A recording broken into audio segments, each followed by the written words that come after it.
శ్రీ గురుచైత్ర పారాయణం. శ్రీ గురుచైత్ర అధ్యాయం 40. ఓం శ్రీ గణేశాయ నమః. శ్రీ సరస్వత్యై నమః. శ్రీ గురుభ్యో నమః. సిద్ధయోగి శ్రీ గురు లీలలు ఇంకా ఇలా వివరించారు. గంధర్వపురానికి ఒకనాడు నరహరి శర్మ అనే కుష్ఠరోగి వచ్చాడు. అతనిది యజుస్శాఖ, గార్గ్య గోత్రము. అతడు స్వామికి నమస్కరించి చేతులు కట్టుకొని ఇలా మనవి చేసుకుంటున్నాడు. స్వామి, మీరు సాక్షాత్తు పరంజ్యోతి స్వరూపులని, భక్తులపై వాత్సల్యంతో ఇలా భూమి మీద అవతరించారని విని మిమ్మల్ని ఆశ్రయించడానికి వచ్చాను. నా జన్మ ఈ గాలి క్రింద మట్టి వలె వ్యర్థమైపోయింది. నాకు ఈ కుష్ఠవ్యాధి రావడం వల్ల ఎవరూ నా ముఖం కూడా చూడకుండా నన్ను తిట్టుకుంటున్నారు. నేను వేదం అభ్యసించినప్పటికీ ఈ వ్యాధి వలన ఎవరూ నన్ను భోజనానికి కూడా పిలవడం లేదు. అందరికీ జుగుస్స కొలుపుతూ ఇలా బ్రతకడం కంటే చచ్చిపోవడమే మేలనిపిస్తున్నది. ఎన్నో జన్మలలో చేసిన పాపాలన్నీ పేరుకొని నన్ను ఇప్పుడు ఇలా కుడుపుతున్నాయి. ఈ బాధ భరించలేకున్నాను. ఈ తెల్ల కుష్ఠరోగం తొలగించుకోవడానికి ఎన్నో వ్రతాలు ఆచరించాను. ఎన్నో తీర్థాల్లో సేవించాను. దేవతలెందరికో మ్రొక్కాను. కానీ దేనివల్ల ఈ వ్యాధి కించిత్తైనా తగ్గలేదు. చివరికి మీరే దిక్కని ఇక్కడికి వచ్చాను. నాపై మీకు కూడా దయ కలగకుంటే నా ప్రాణాలు ఇక్కడే వదలాలని నిర్ణయించుకున్నాను. నన్ను ఎలాగైనా ఉద్ధరించండి స్వామి అని ఏడుస్తూ సాష్టాంగ నమస్కారం చేశాడు.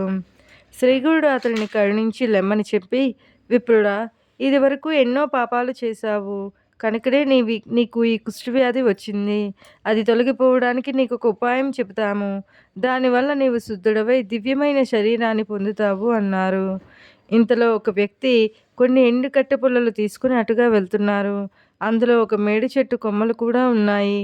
ఆ చెట్టు ప్రాంతంలోనే 4 సంవత్సరాల క్రిందట ఎండి మాడైపోయింది. ఆ యతీశ్వరుడు వాటిలోని ఒక మేడికర్రను చూసి నరహరితో, నాయనా, నీకీ మేడికట్టె ఇప్పిస్తాము. నీవు దానిని తీసుకుని పోయి మా మాట అందు దృఢ విశ్వాసముంచి మేము చెప్పినట్లే చేయి. దాన్ని సంగమంలోని సంగమేశ్వరాలయం వద్ద భీమానది ఒడ్డున భూమిలో నాటు.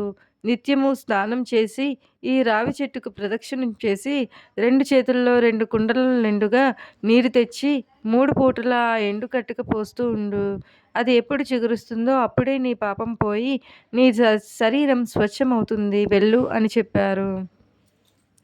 నరహరి ఆయన మాటపై సంపూర్ణమైన విశ్వాసం ఉంచి ఆ కట్టెను భక్తితో నెత్తిపై మోసుకొని పోయి ఆయన చెప్పినట్లే చేయసాగాడు.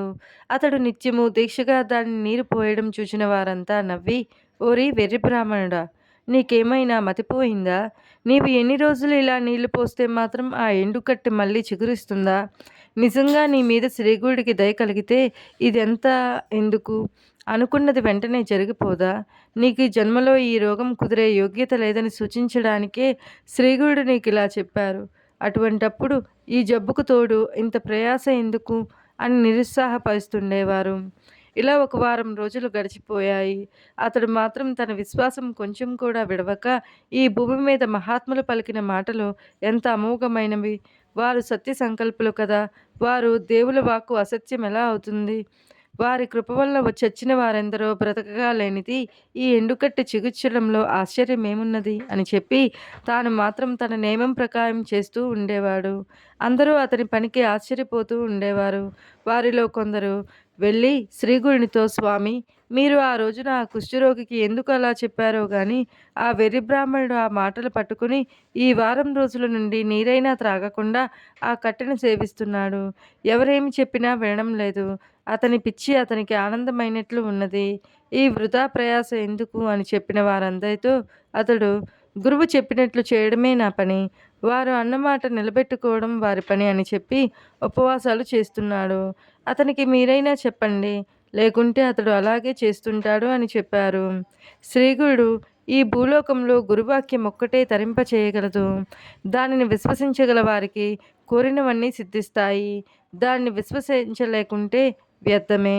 ఎవరి భావం ఎలా ఉంటే వారికి ఫలితం కూడా అలానే ఉంటుంది. దాన్ని తెలిపే ఒక వృత్తాంతం ఉన్నది, విను. దేవత, మంత్రము, వైద్యుడు, పుణ్యతీర్థము, గురువు, వీటి పట్ల ఎవరికి ఎలాంటి భావం ఉంటుందో వారి ప్రాప్తం కూడా అలానే ఉంటుంది. ఈ సంసార సాగరాన్ని దాటడానికి దృఢమైన భక్తితో, యుక్తితో గురువుని సేవించడమే అన్నిటికంటే సులభమైన సాధనము. గురువే సాక్షాత్తు పరమేశ్వరుడు అన్న భావనతో సేవించగల వారికి ఫలితం వెంటనే లభిస్తుంది. పూర్వము పాంచల దేశాన్ని సింహకేతువు అనే రాజు పరిపాలిస్తూ ఉండేవాడు. అతని కొడుకు ధనుంజయుడు ధార్మికుడు. ఒకసారి ఆ రాజకుమారుడు వేటకని నిర్జనమైన ఒక మహారణ్యానికి వెళ్ళాడు. అతడు చాలాసేపు వేటాడి బాగా అలసిపోయాడు. అతనికి బాగా దాహం వేసింది. అప్పుడు ఒక బోయవాడు ఒక కొలను వద్దకు అతన్ని తీసుకుని పోయాడు. ధనుంజయుడు దాహం తీర్చుకుని ఆ ప్రక్కనే ఉన్న ఒక దేవాలయానికి వెళ్ళి అక్కడ విశ్రాంతి తీసుకున్నాడు. ఆ దేవాలయంలో ఒక ప్రక్కన పడి ఉన్న ఒక శివలింగాన్ని ఆ బోయవాడు తీసుకుని దాన్ని తదేకంగా చూస్తూ ఎంతసేపో ఉండిపోయాడు. రాజకుమారుడు అది చూచి, "నీకు ఈ లింగం ఎందుకు?" అని అడిగాడు. బోయేవాడు, "అయ్యా, నాకు చాలా కాలంగా శివపూజ చేసుకోవాలనే కోరిక ఉన్నది. శివలింగం అన్నిటికంటే ప్రశస్తమైనదన్న భావంతో తీసుకున్నాను" అన్నాడు. ధనుంజయుడు సంతోషించి, "ఇది అన్నిటికంటే ప్రశస్తమన్న మాట నిజమే. కనుక నీవు దీన్ని భక్తితో పూజించుకో" అన్నాడు. అప్పుడు ఆ బోయేవాడు, "అయ్యా, నేను అడవిలో పెరిగిన వాడిని. దీన్ని ఎలా పూజించాలో నాకు తెలియదు. దయతో దీన్ని పూజించే విధానం చెప్పండి. మీరే నా గురుదేవులు" అని నమస్కరించాడు. ఆ రాజకుమారుడు ఇలా చెప్పాడు, "అయితే చెబుతాను విను. దీన్ని తీసుకొని పోయి నీ ఇంట్లో ఒక చోట శుభ్రం చేసి స్థాపించు. దీని రూపంలో సాక్షాత్తు శివుడే నీ ఇంట్లో ఉంటాడు. కనుక నీవు నీ భార్యతో కలిసి శ్రద్ధగా నిత్యము పూజ చేయి. ప్రతిరోజు శ్మశానం నుండి చితాభస్మము తెచ్చి అది శివునికి అర్పించును. నీవు ఎప్పుడేమి తిన్నా సరే ముందుగా దీన్ని స్వామికి అర్పించి ఆయన ప్రసాదంగా తింటూ ఉండు" అని చెప్పాడు. ఆ బోయేవాడు ఇంటికి వెళ్ళి ఆ ప్రకారమే చేయసాగాడు. ఒకరోజు ఎంత వెతికినా అతనికి చితాభస్మం దొరకనే లేదు. అతడు ఎంతో బాధపడి తన భార్యతో, "అయ్యో, ఈరోజు శివునికి పూజ సరిగా చేయలేదు. గురువు ఉపదేశించినట్లే పూజ చేయాలి గాని మరో రకంగా చేస్తే ప్రయోజనం ఉండదు సరికదా? గురువు మాట జవదాటితే నరకము, దరిద్రము వస్తాయి. గురువు చెప్పినట్లు చేస్తేనే పుట్టుక లేకుండా పోతుంది.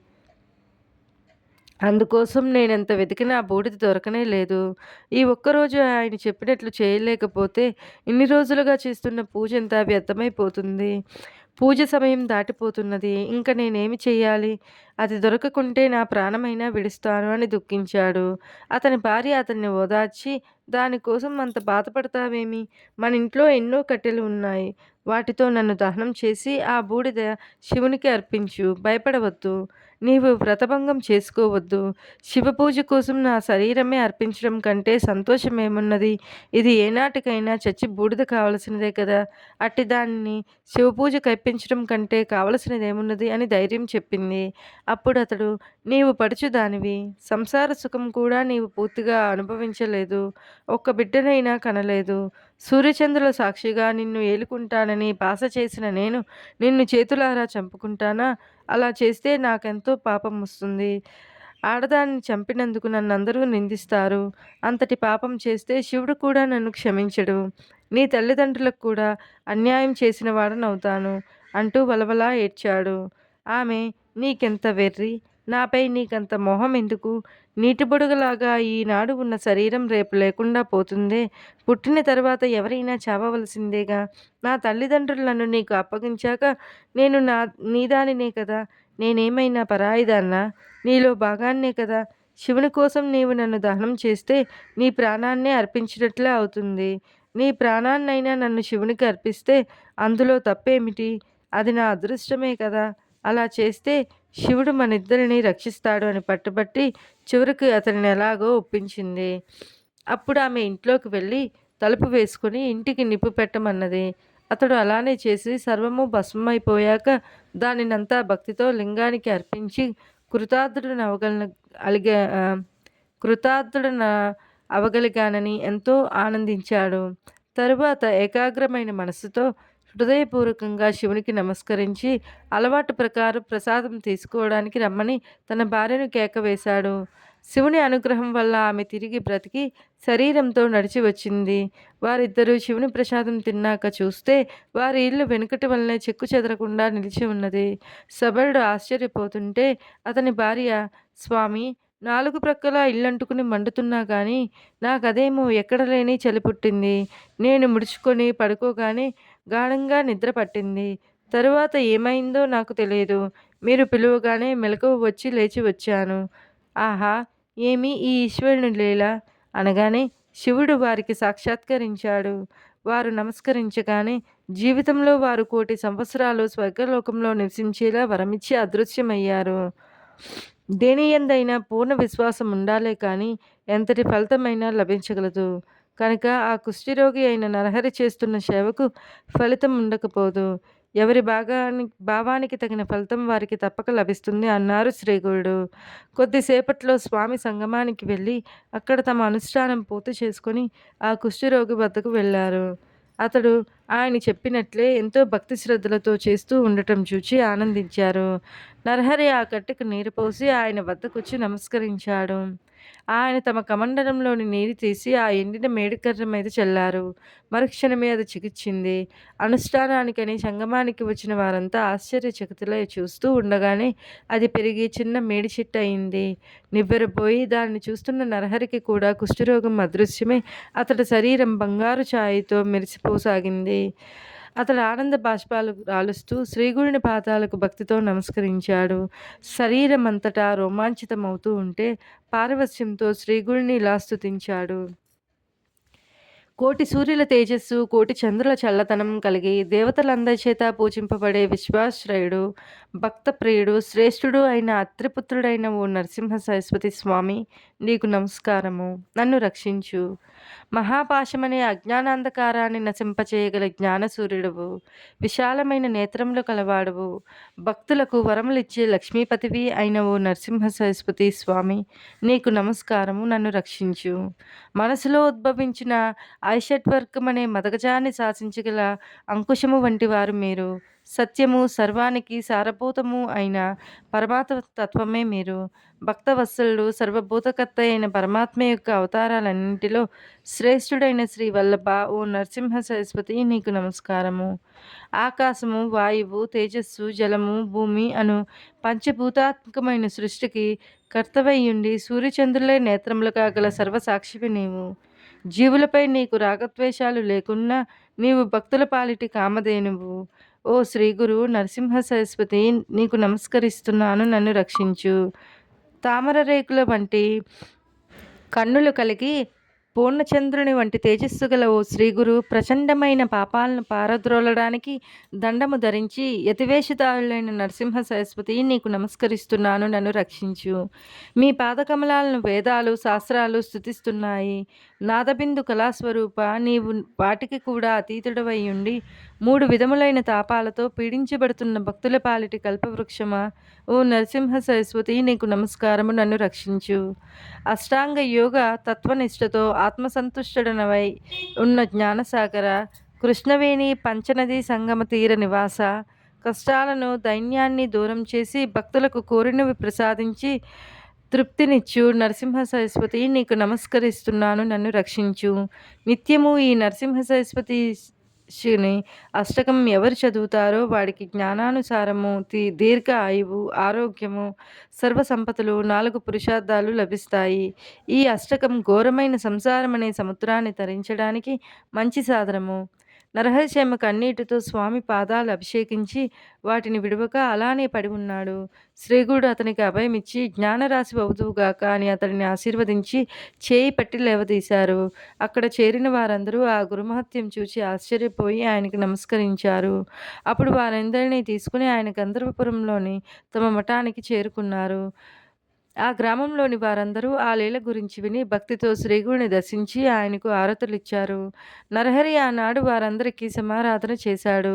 తరువాత శ్రీగురుడు అతడిని దగ్గరికి పిలిచి, నాయనా, నీ పట్ల మాకెంతో ప్రీతి కలిగినది. నీవు గోవులు, సంపదలతో ఐహిక సుఖాలను అనుభవించగలవు. నీ వంశంలో జన్మించిన వారందరూ వేదశాస్త్రజ్ఞులు, శతాయుష్మంతులవుతారు. నీకు 3 కొడుకులు పుడతారు. వారిలో ఒకడు యోగి అయి మా సేవ చేస్తాడు. నీకు పారమార్థిక అయిన శ్రేయస్సు కూడా లభిస్తుంది అని ఆశీర్వదించారు. తరువాత శ్రీగురుడు అతనికి అష్టాంగ యోగం ఉపదేశించి, విద్యా సరస్వతి మంత్రాన్ని కూడా ఉపదేశించి, నీకు యోగీశ్వరుడు అని పేరు పెడుతున్నాము. నీ భార్యాబిడ్డలను తీసుకుని వచ్చి మా సన్నిధిలోనే ఉండు అని చెప్పారు. నామధారక శ్రీగురుని ప్రసాదం వల్ల నరహరిశర్మకు 3 కొడుకులు పుట్టి, గురుభక్తి వలన ఎంతో వృద్ధిలోకి వచ్చారు. స్వామిని నమ్మిన వారిని ఆయన ఎంతగా అనుగ్రహిస్తారో చూచాము కదా! అంతేకాదు భక్తితో అతడు చేసిన స్తోత్రం అంటే శ్రీగురునికి ఎంతో ప్రీతి. ఆ స్తోత్రంలో వ్యాకరణ దోషాలు, ఛంద దోషాలు ఉన్నాయి. ఎవరైనా ఆ తప్పులు దిద్దబోతే శ్రీగురుడు అంగీకరించక ఆ స్తోత్రమాలనే చదవాలని చెప్పేవారు. శ్రీదత్తాయ గురవే నమః. శ్రీ శ్రీపాద శ్రీ వల్లభాయ నమః. శ్రీ నరసింహ సరస్వత్యై నమః. గురుచరిత్ర పారాయణ అధ్యాయం 40 సమాప్తం.